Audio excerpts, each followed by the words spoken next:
Order.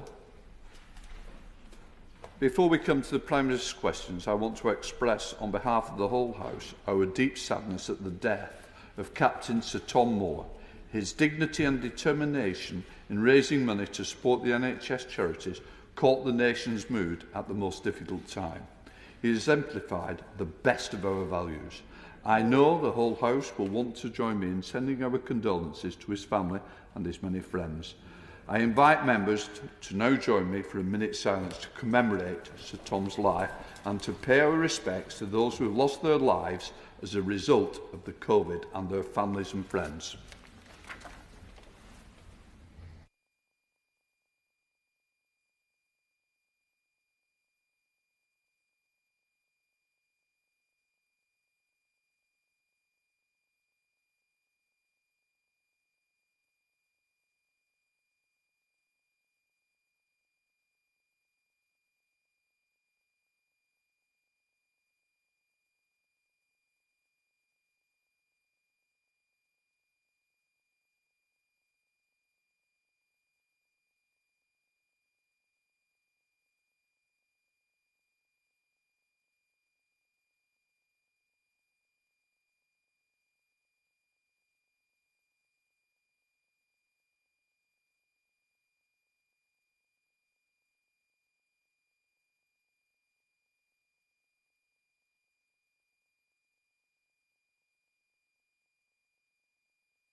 Order.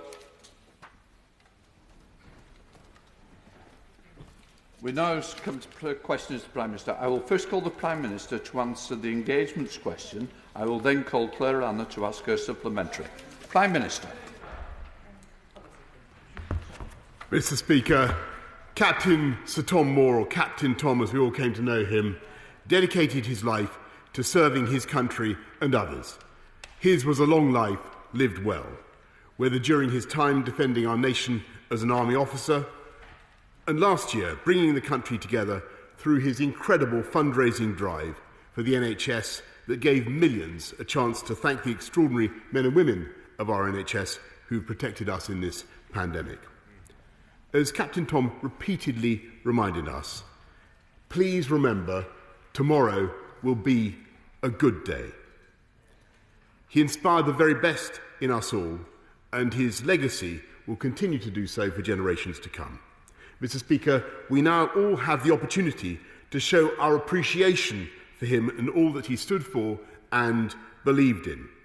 That's why I encourage everyone to join in a national clap for Captain Tom and all those health workers for whom he raised money at 6 p.m. this evening.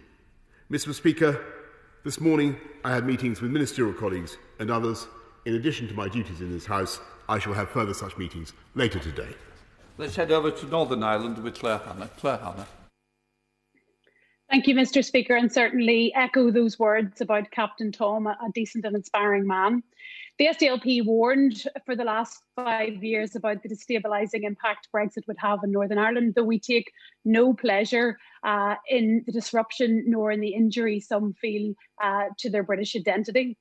The last few days have seen a rash and thankfully withdrawn decision by the European Commission, which was condemned by all parties here and both governments, and unfortunately followed by sporadic criminal behaviour and threats.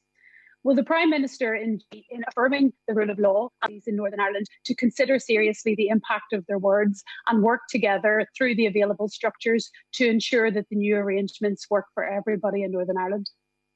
Prime Minister.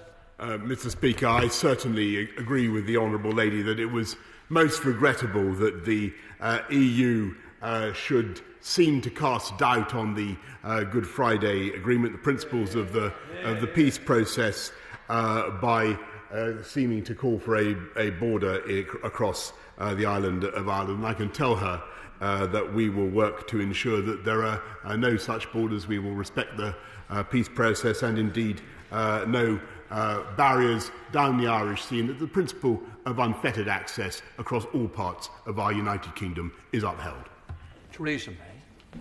Thank you, Mr. Speaker, and may I join the whole House in paying tribute to Captain Sir Tom Moore, who was indeed an inspiration to all of us and a beacon of light at a time of darkness and a true gentleman. I'm sure my right honourable friend is aware that my 10-minute rule bill would increase the maximum penalty for death by dangerous driving to life imprisonment. The policy and the bill have cross-party support.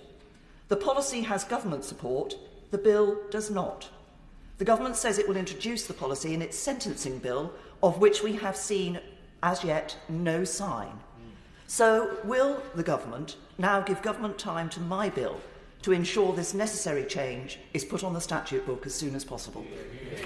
Prime Minister. I'm very grateful to my right honourable friend, and she's absolutely right to campaign for punishments that fit the crime, and we're therefore bringing forward exactly those changes, Mr. Speaker, and in our forthcoming sentencing bill, and our proposals, I believe, will go as far, if not even further, than those that she wants, by raising the maximum penalty for causing death by careless driving when under the influence of drugs or alcohol, and they will tighten the law for those who cause serious injury by careless driving.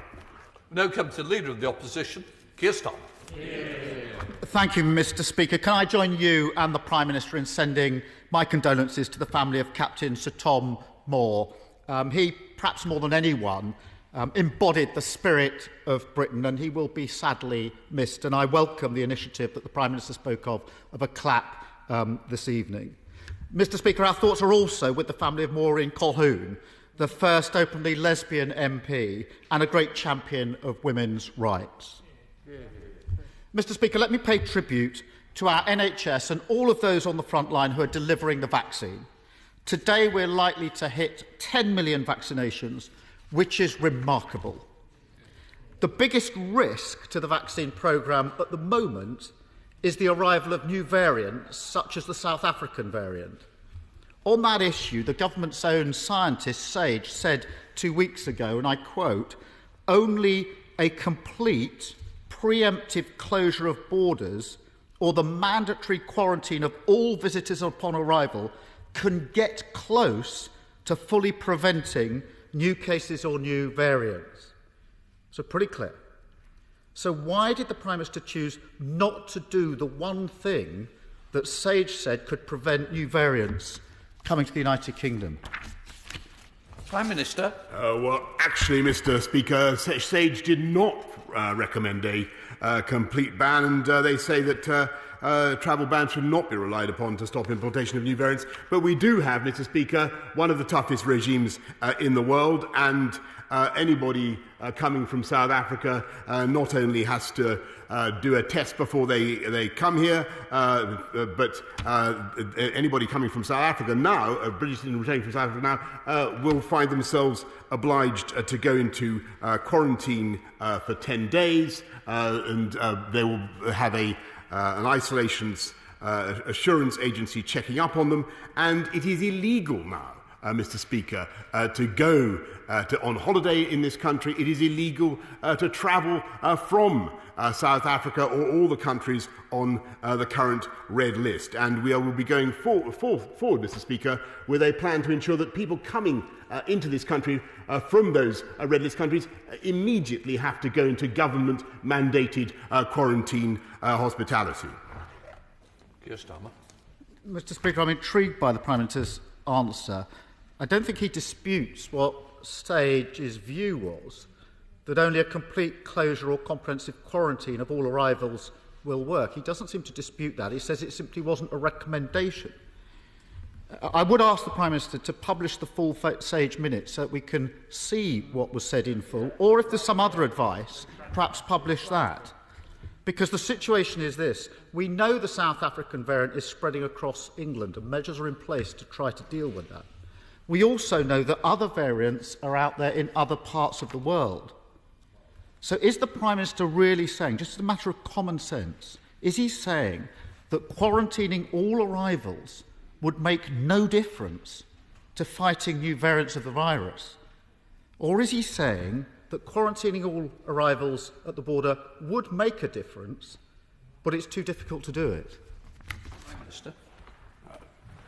Mr. Speaker, this is the right honourable gentleman who only recently said that quarantine measures were a blunt instrument, and whose Shadow Transport Secretary said that quarantine should be lessened. We have one of the toughest regimes in the world, and I think when he calls for a complete closure of borders, or suggests that might be an option, Mr. Speaker, he should be aware that 75% of our medicines come into this country from the European continent, 45% of our food. 250,000 businesses in this country rely on imports. It is not practical completely to close off this country, as he seems to be suggesting. What is practical to do is have one of the toughest regimes in the world, and to get on with vaccinating the people of this country, which is what we are doing, Mr. Speaker. Keir Starmer. Mr. Speaker, what he says about the Labour position is complete nonsense. He knows it. It's the 3rd of February 2021. With new variants in the country, our schools are shut and our borders are open.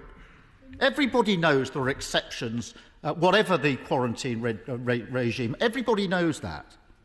And that's not what this question is about. The position is this: 21,000 people are coming into this country every day. The Prime Minister's new border arrangements are still weeks away from being implemented and will only affect direct flights from some countries.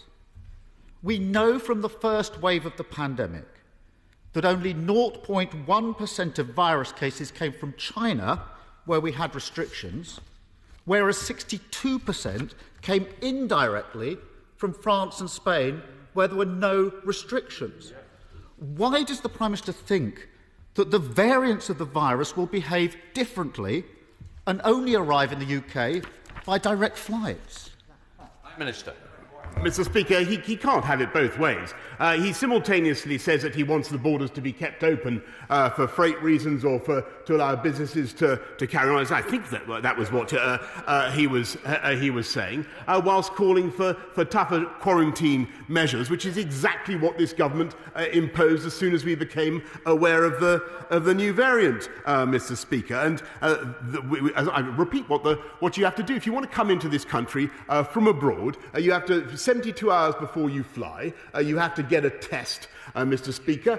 You have to have a passenger locator form. You're kicked off the plane if you don't have it. You then have to spend 10 days, Mr. Speaker, in quarantine. If you come from one of the red list countries, Mr. Speaker, you have to go straight into quarantine. And all of this, of course, is to allow us to get on with the vaccination programme. And if it had listened to the right honourable gentleman, Mr. Speaker, we would still be at the starting blocks, because he wanted to stay in the European Medicines Agency, Mr. Speaker, and said so 4 times from that dispatch box.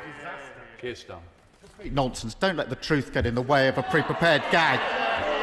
Mr. Speaker, the Prime Minister knows I've never said that from this dispatch box or anywhere else, but the truth escapes him. Mr. Speaker, he describes the current arrangements. If they were working, the variant wouldn't be in the country, the single biggest threat to the vaccine system.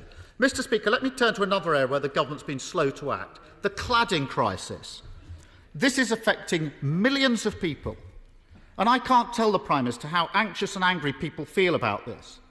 It's now 3.5 years since the Grenfell tragedy, which took 72 lives.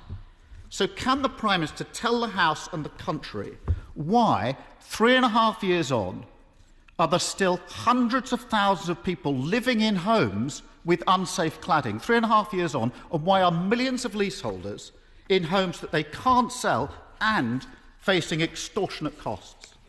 Prime Minister. Mr. Speaker, in respect of the honourable gentleman's last answer, may I advise him to consult YouTube, where he will find an answer. He raises a very important point about cladding and the predicament of some leaseholders, of many leaseholders, and he's absolutely right, Mr. Speaker. This is a problem that needs to be fixed. This government is getting on with it. 95% of the high-rise buildings with unsafe ACM cladding have been work is either underway, they are either complete or underway to remove that cladding, Mr. Speaker. I very much appreciate and sympathise with the predicament of leaseholders who are in that situation, but we are working to clear the backlog, and I can tell him that my right honourable friend, the Chancellor, and the Community Secretary will be coming forward with a full package to address the issue. Keir Starmer. Mr. Speaker, whatever the Prime Minister claims being done isn't working. because this is the situation. Through no fault of their own, huge numbers of people, especially leaseholders, are stuck in the middle. They are living in unsafe homes. They can't sell, and they're being asked to foot the bill. That's the situation that they are in. Take, for example, Will Martin. He's a doctor who's got a flat in Sheffield. He's been spending his days on the front line fighting COVID in the NHS. He spends his nights worrying about the £52,000 bill that he now has to pay for fire safety repairs. He doesn't want future promises, Prime Minister. He doesn't want to hear that it's all been sorted when he knows that it hasn't. He wants to know here and now, will he or will he not have to pay that £52,000 bill? Mr. Speaker, we're determined that no leaseholder should have to pay for the unaffordable costs of fixing safety defects that they didn't cause under no fault of their own. And that's why, in addition to the £1.6 billion we're putting in to remove the ACM and the UPL cladding, we are also setting up and have set up a £1 billion building safety fund, which has already processed over almost 3,000 claims. And I sympathise very much with the gentleman Dr. Martin, that he mentions, and I hope very much that his particular case can be addressed in the course of the forthcoming package that will be produced by my right honourable friends. Keir Starmer. There are thousands and thousands of people in exactly the same position. I spoke to leaseholders caught in the middle of this on Monday. One of them was Hayley. She's already gone bankrupt, Mr. Prime Minister. She's 27. She bought a flat, she's lost it, she's now bankrupt. It's too late for her. Those leaseholders that I spoke to had three very simple asks. This is what they want: immediate upfront funding for unsafe blocks, a deadline of next year to make buildings safe, and protection for leaseholders. We put those forward for a vote on Monday. The Prime Minister says he's determined to do something about it. What did he do? He ordered his MPs to abstain. If the Prime Minister is serious about moving this forward and ending this injustice, will he commit today to those simple asks from leaseholders? Mr. Speaker, we're getting on with the job of helping leaseholders across the country by remediating their buildings. And in addition to the funds I've already mentioned, I can tell him that we're also introducing a £30 million fund to install alarms and other interim measures. And we're making it very clear to the mortgage industry that they should be supporting people living in such accommodation, and and making it clear to all sectors of the industry that people living in such homes should not be tied up in the whole EWS1 process. And that will benefit about 450,000 homeowners, Mr. Speaker. I think he's right to raise the problem, but we're getting on with addressing it, Mr. Speaker. And we're getting on with addressing the fundamental problem that afflicts this country, and that is the COVID pandemic. And that's why I'm pleased that we've now done 10 million first vaccinations across the country. And I repeat, Mr. Speaker, had we listened to the right honourable gentleman, we would be stuck at go, because he's shaking his head, but he can check the record.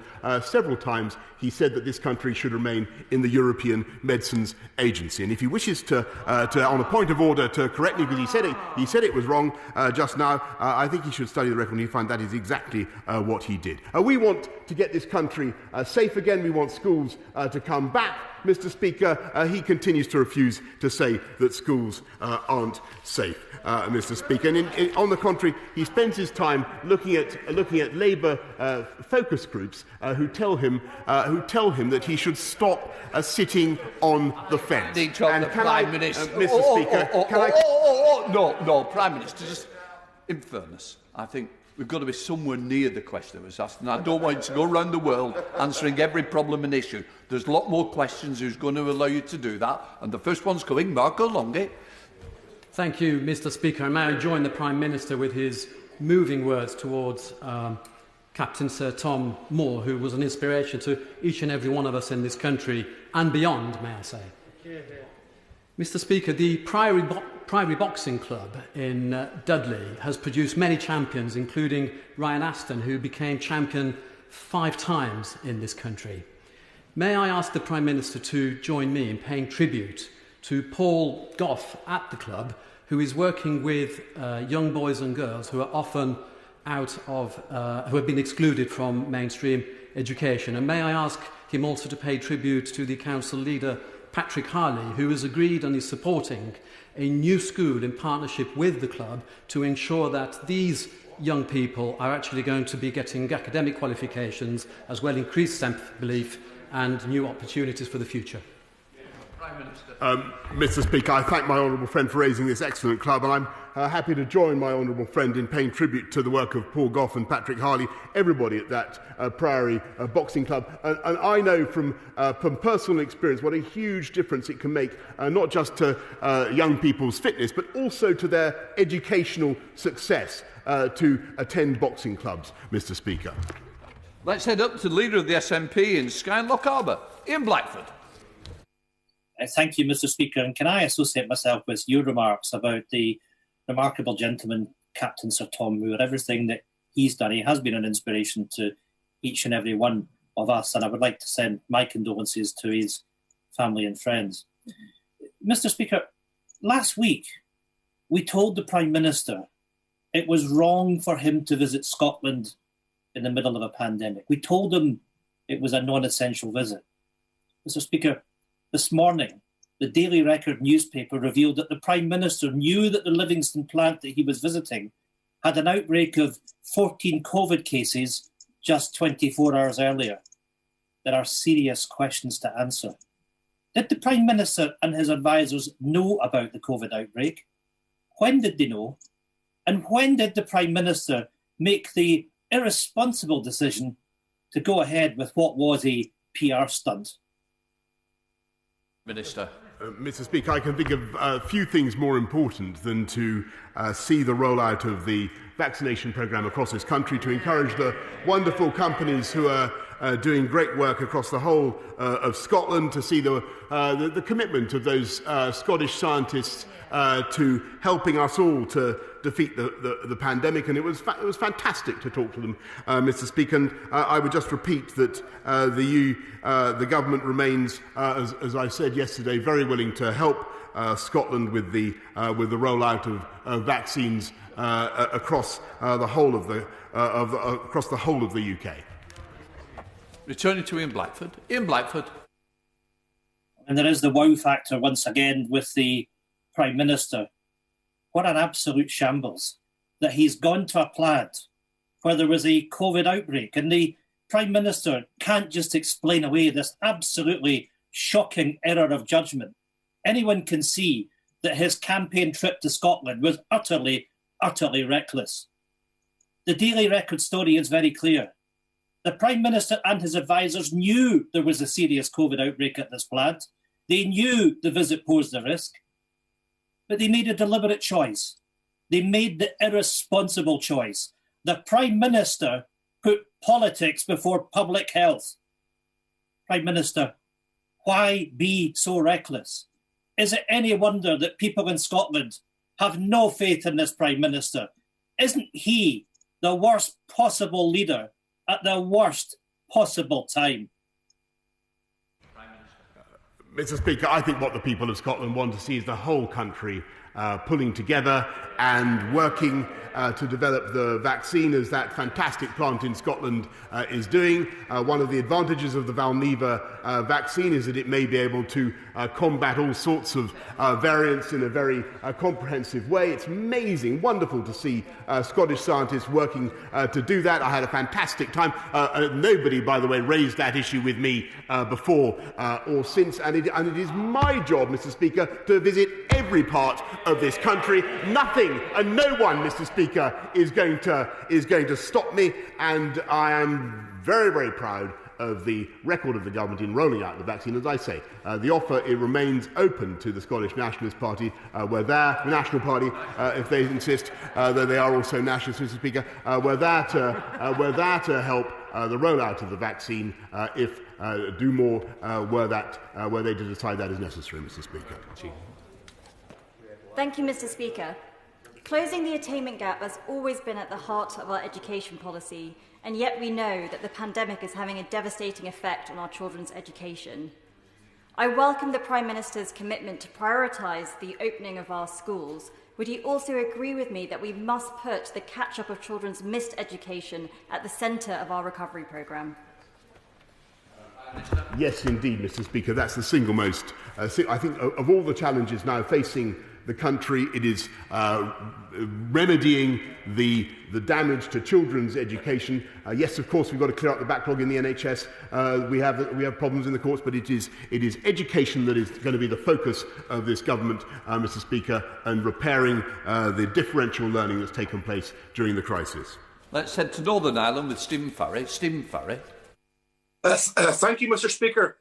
We need to be open and honest on the reasons why the Northern Ireland Protocol exists, but do all we can to make its implementation as easy as possible. So in that spirit, in the talks with the EU that will take place over the coming days, will the Prime Minister make it a priority to seek a UK-EU veterinary agreement, which would help both with respect to the Northern Ireland Protocol, but also all UK food exporters? Mr. Speaker, I'm very grateful to the honourable gentleman, and we do think that it is very important that the protocol should not place unnecessary barriers or barriers of any kind down the Irish Sea. It was, as I said to a colleague earlier, I think it was most unfortunate that the EU seemed to want to impose a barrier across the island of Ireland. We seek to make sure there are no such barriers, Mr. Speaker, down the Irish Sea. Let's head to Gloucestershire with Lawrence Robertson. Lawrence Robertson. Thank you, Mr. Speaker. Some of my constituents had their Christmases ruined because the heavy rainfall and local inappropriate development caused foul water to enter their homes, causing them great difficulties. So will the Prime Minister appoint a statutory body with the specific and undeniable responsibility of ensuring that no developments can automatically tap into existing drainage systems, and that before developments begin, a full assessment is made of the local drainage capacity, and if that capacity would be inadequate, that the development does not begin until the infrastructure is upgraded? Prime Minister. Well, I will study the very interesting proposals that my honourable friend makes, but in the meantime, I will raise them particularly with the Environment Agency, who I think do a fantastic job in managing local areas that are prone to flooding, to putting in the necessary defences. And I know that our colleagues across the House will have seen the work of the Environment Agency across the country, and we're making another £5.2 billion investment into additional flood defences, which I know will benefit his constituents in Gloucestershire and across the country. Sorry, thank you, Mr. Speaker. The Prime Minister was not born in this country. My parents were not born in this country. I was, but we are all British. There are, however, hundreds of thousands of children, including in my constituency in Streatham, who, like us, born or raised here, are entitled to citizenship but priced out by a £1,012 fee. Without it, they face barriers to university, work, healthcare, renting a home or opening a bank account. Does the Prime Minister agree with me that it's wrong that the government makes 60% profit on these applications, and will he take steps to reduce or even end citizenship fees for children? Mr. Speaker, I think that British citizenship is a wonderful thing, and it's fantastic that so many EU nationals have taken up the opportunity to become British in the course of the last few years. I'm interested in the point that the honourable lady makes. I will study it, but clearly there are costs that must be borne by the taxpayer, and I think that she will appreciate that citizenship at any time of life is a very considerable prize and worth investing in. Thank you, Mr. Speaker. The police have been one of our public services who've been absolutely essential during the pandemic. So will my right honourable friend join me in welcoming the fact that the Kent Police and Crime Commissioner Matthew Scott has announced another 145 police officers during this year, bringing to the total of 800 extra police we have on the streets of Kent, and most importantly that this has been accompanied by a reduction of 17,000 in the crime numbers in Kent this year.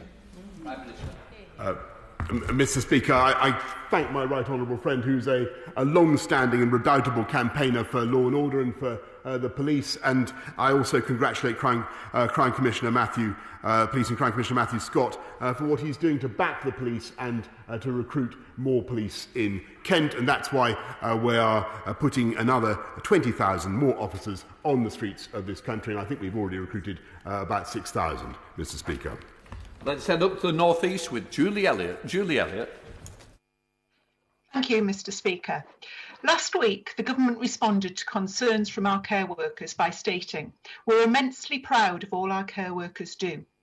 This is a sentiment we all share, yet in the very same statement, the government sought to pass the buck for the way our care workers have been treated by saying the vast majority of care workers are employed by private providers and that the government does not set levels of pay for care workers. Why won't this government commit to ensuring our care workers are paid a wage they can live on? Mr. Speaker, this government is proud of not only setting up the national living wage, but making sure that we had record-breaking increases both last year and this year. And that is the most important thing we can do for care workers and workers across the country. Let's head up to see Joy Morrissey. Joy Morrissey. Thank you, Mr. Speaker. And may I thank the Prime Minister for prioritising schools during this pandemic. And will the Prime Minister confirm that this remains the case? And on Children's Mental Health Week, will the Prime Minister work with parents and frontline children's charities to minimise the disruption to children and to their mental health caused by this pandemic? Prime Minister. I'm grateful to my honourable friend for what she does to champion this very, very important cause.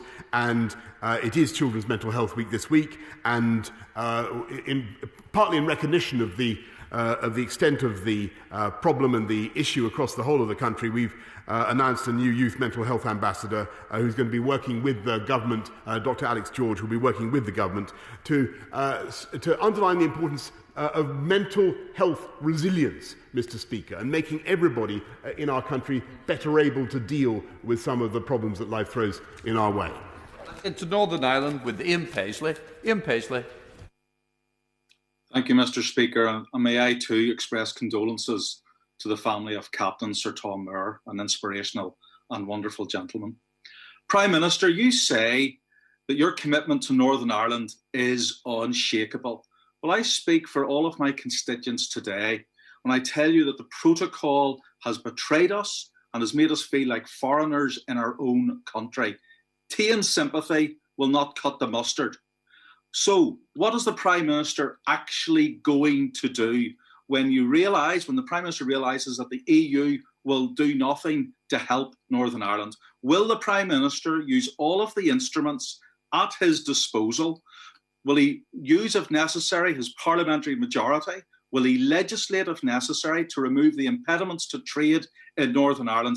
And will he be a man of his word and allow businessmen in my constituency to bin the unnecessary documentation that he told us we could bin? Prime Minister, be the unionist we need you to be.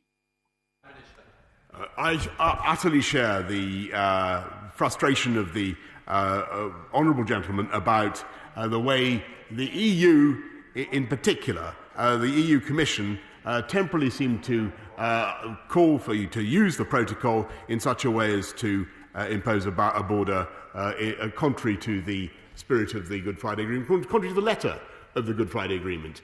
And we will do everything we need to do, Mr. Speaker, whether legislatively or indeed by invoking Article 16 of the protocol, Mr. Speaker, to ensure that there is no barrier down the Irish Sea, and the honourable gentleman's business constituents, some of whom I know very well and admire very much, can continue to do business unfettered between Northern Ireland and the rest of this country.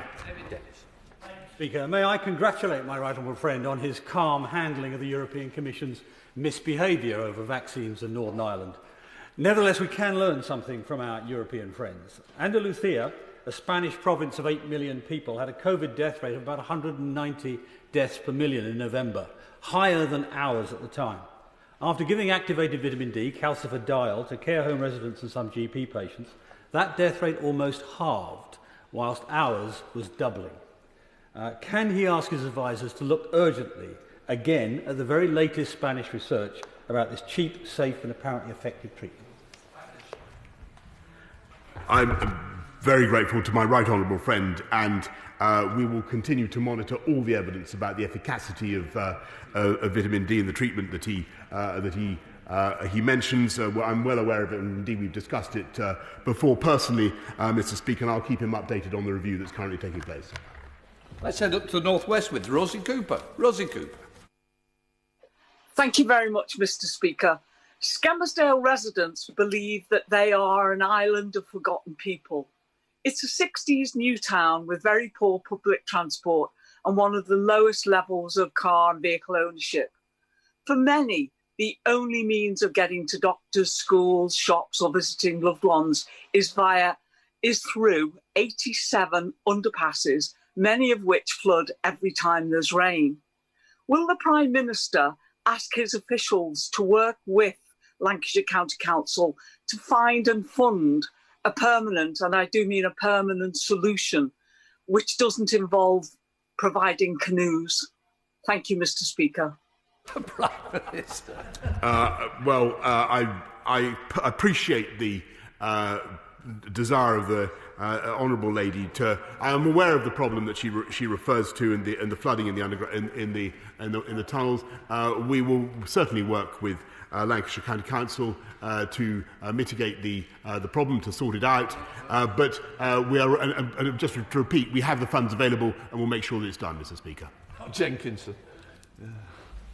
Thank you, Mr. Speaker. We were delighted to hear that Maryport in my constituency of Workington was successful in our bid for a future High Streets Fund, one of my right honourable friend's 50 additional towns announced last August, and a bid I led when I was Deputy Leader of Allerdale Borough Council. We're hoping too for a positive outcome to our Towns Fund bid for Workington. Can I take this opportunity to thank my right honourable friend for all he's doing for my constituents and levelling up across the United Kingdom, and invite him, as soon as he is able, to visit my constituency to see for himself its potential. Well, I want to thank my honourable friend, who is a fantastic advocate of the people of Workington, and never fails, Mr. Speaker, to put their interests before me. And I will do everything I can to help him, and I will check my diary commitments to see when I can get there, and I hope it will be as soon as possible. Let's head to Wales with Hull Williams. Hull Williams. Thank you, Mr. Speaker. Delivery of important letters, packets and parcels in the Carnarvon area have been delayed for days and weeks by a COVID outbreak amongst local postal workers. The Prime Minister will, I'm sure, join me in wishing my constituents a speedy recovery. But what is his government doing during this health crisis to make sure that the once world-beating, but by now privatised Royal Mail is sufficiently robust to fulfil its duty to the public, particularly in rural areas? Mr. Speaker, the most important thing we can do, and I pass on my sympathies to all those affected by the outbreak of COVID that he describes. I think the most important thing we can do is continue to roll out the vaccination programme, and we want to get key workers such as postal workers as fast as we possibly can. We're already at 10 million across the whole country. We've got to get down the JCVI groups 1 to 9, Mr. Speaker, the most vulnerable groups. But postal workers over 50 will certainly be included in that group. But after that, we want to get down to all key workers who come into regular contact with others and who may be exposed to the virus, Mr. Speaker. Kent with Tracy Crouch. Tracy. Thank you, Mr. Speaker. The Prime Minister will be aware that the second wave of coronavirus has had a significant impact on the mental well-being of frontline nurses and doctors, with many in critical care units facing continuous shifts with dismal survival rates, causing a level of psychological harm that may result in PTSD. With this in mind, will he look at utilising the military understanding of this condition and urgently invest in training sufficient numbers of psychology professionals to support our heroic nurses and doctors fighting on the front line of this battle against COVID-19? Prime Minister. Mr. Speaker, my right honourable friend raises an extremely important point about PTSD in the NHS and NHS staff who do an amazing job treating us all. And I will certainly look at the particular recommendation that she now makes, but clearly we're, as part of the £52 billion package of investment that we're making in the last year into the NHS, we will be making sure that we support staff working on the front line, their mental health, and making sure that they have all the health and well-being helplines that they need, all the advice and counselling that they need to get through what has been for all of them a really, really difficult time. Let's head up to Lanark with Angela Crawley. Angela Crawley. Thank you, Mr. Speaker. Yesterday, the Scottish Government announced that they would go further than the Prime Minister and introduce a comprehensive system of supervised quarantine for those entering the country. It is evidently clear that countries that have employed an effective international quarantine measure are now reaping the rewards of reopening their economies and reducing the unnecessary loss of life. Faced with the overwhelming evidence that importing new cases and variants could undermine our efforts again, why is the Prime Minister watching, waiting and hoping for the best when we know that his dithering on crucial decisions has already had catastrophic consequences? Mr. Speaker, I don't think anybody wants to take any lectures on speed of rollout or delivery of programmes from the Scottish Nationalist Party, but I want her to know that the government will be very, very happy to help with accelerating the rollout of the vaccine programme, as we said yesterday, and the offer is there. And vaccination of the people of this country is the single most important thing we need to do now together to beat this pandemic. Let's head to Hertfordshire with Stephen McPartland. Stephen McPartland. Thank you, Mr. Speaker. Millions of leaseholders are living in fear because they have no idea how safe their buildings are, and they're also facing staggering bills which they cannot afford. Can the Prime Minister assure me that leaseholders will not have to pay to fix these historic fire safety defects, and also rule out loans to leaseholders, which are not a solution? Yes, Mr. Speaker, as I said earlier on, we're absolutely clear that leaseholders should not have to worry about the cost of fixing historic safety defects that they didn't cause, but I appreciate the sympathy and care with which he represents their interests. We're now heading to Stephen Timms. Stephen Timms. Thank you, Mr. Speaker. It's been estimated that 40,000 people were scammed out of their pensions in the 5 years after the pension freedoms took effect in 2015. Attractive deals on Google or Facebook turn out all too often to be a fraud. So will the Prime Minister ensure that the planned online harms bill tackles online financial harms in order to address this very serious problem? He makes an excellent point, Mr. Speaker, about online fraud. It is becoming an increasing concern of the government and I think of people across the country. People must be vigilant.